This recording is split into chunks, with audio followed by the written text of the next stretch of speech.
آج پشاور میں مدرسے کے اندر ایک دھماکہ ہوا جس میں بہت سی قیمتی جانوں کا نقصان ہو گیا، بڑی تعداد میں لوگ زخمی بھی ہوئے۔ پاکستان ایک بہت ہی مشکل جنگ سے 9/11 کے بعد نکل کر امن حاصل کر پایا اور دوبارہ کوئی بھی ایسی صورتحال ہو جس میں وہ لگے کہ وہ امن ہاتھ سے نکلا جا رہا ہے یا اس کے لیے خطرات ہیں یا خدشات لاحق ہیں، تو ہم سب کی آنکھیں کھل جانی چاہیے۔ پاکستان کی جو داخلی سیاسی صورتحال ہے جس میں ایک سول ملٹری ڈیوائڈ بھی نظر آتی ہے اور سیاسی جماعتیں اوپنلی مختلف اداروں کے رول کو کویسچن کر رہی ہیں، اس سے پچھلے کئی دنوں سے ایک طرح کی بحث ہمیں نظر آتی تھی پاکستان کے اندر بھی اور انڈین میڈیا کے اوپر بھی نظر آتی تھی، اور وہ پاکستان کی صورتحال کے اوپر بحث یہ کر رہا تھا انڈین میڈیا کہ انڈیا کو اس صورتحال کے اندر کیا پاکستان کے داخلی معاملات کے اندر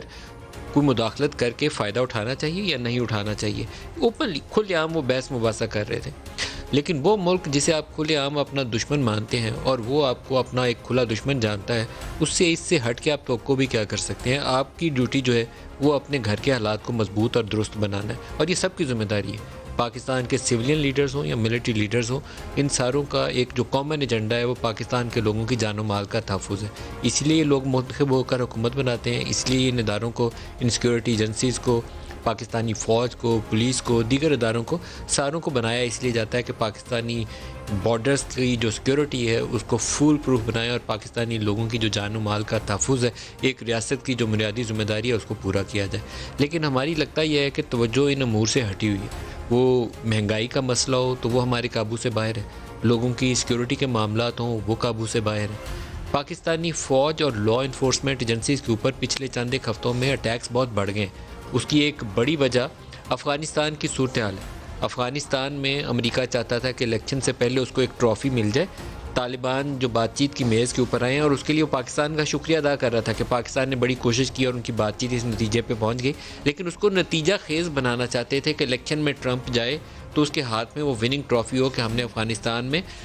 کامیابی حاصل کر لی۔ اب کامیابی کا نام ہی دینا انہوں نے، کیونکہ انہی طالبان کو مارنے آج سے 20 سال پہلے گئے تھے جن سے آپ میز پہ بیٹھے بات چیت کر رہے ہیں، لیکن پاکستان کے لیے چیلنج بہت بڑھ گیا۔ وہ این ڈی ایس ہو یا این ڈی ایس را نیکسس ہو، پاکستان کا ایک پولیس کا سپاہی جائے یا فوج کا سپاہی جائے یا مدرسے کا طالب علم ہو یا اے پی ایس کے بچے ہوں، ہیں تو ہمارے بچے، اسی قوم کے بیٹے ہیں جن کی جانیں جا رہی ہیں یا بیٹیاں جن کی جانیں جا رہی ہیں۔ ہر ایک اس شہادت کے اوپر پاکستانی قوم کو اپنا عزم جو ہے اس کو مضبوط کرنا چاہیے کہ ہم نے ان لوگوں کو یہ سپیس نہیں دینی۔ وہ ہمارا کوئی نیبرنگ کنٹری یا دشمن یا ہمارے گھر کے اندر بیٹھا ہے، ہماری انٹرنل ڈیوائیڈ ہے یا پولیٹیکل ایشوز ہیں، کچھ بھی ہے، لیکن ہماری یہ سلامتی والے معاملات کے اوپر دو رائے نہیں آنی چاہیے۔ یہ ہمارا ایک ٹاپک ہوگا، اور دوسرا جو مین ٹاپک رہے گا کہ پولیٹیکل سچویشن ایک ایسی ہے جہاں پر ہر سیاستدان للکار کر کہہ رہا ہے کہ ان اداروں نے نئی سیاسی جماعتیں بنا دی۔ پاکستانی حکومت کے پرفارمنس دیکھیں گورننس کے ایشوز کے اوپر، تو گورننس ان کی بہت اچھی نہیں ہے، اور اس کا ایک شاخسانہ پاکستان میں مہنگائی، اشیاء ضروریہ کی قیمتیں ایسی سطح پر آ گئی ہیں کہ ایک عام آدمی کی قوت خرید سے باہر ہو گئی ہیں۔ اور آج کیبنٹ کے اجلاس کے اندر بھی اور گزشتہ کئی میٹنگز کے اندر بھی ہمیں اس کی ریفلیکشن نظر آتی ہے کہ اس مہنگائی کی وجہ سے حکومت دباؤ میں، لوگ دباؤ میں، اور لوگوں کا دباؤ جو ہے وہ ریفلیکٹ ہوتا ہے، اور سیاسی جو جماعتیں ہیں اسی چیز کا فائدہ اٹھاتی ہیں۔ حکومت جب دباؤ میں ہوتی ہے مہنگائی کی وجہ سے، لا اینڈ آرڈر کی وجہ سے، تو پولیٹیکل پارٹیز اس ایشو کو اٹھاتی ہیں کہ عوام کے لیے زندگی مشکل ہوگی، اور ان ایشو کو لے کر وہ عوام کے پاس جائیں گے اور نعرہ لگائیں گے، اور یہی ایشو جو ہے اس وقت پاکستان تحریک انصاف کی حکومت کے لیے سب سے بڑا چیلنج ہے۔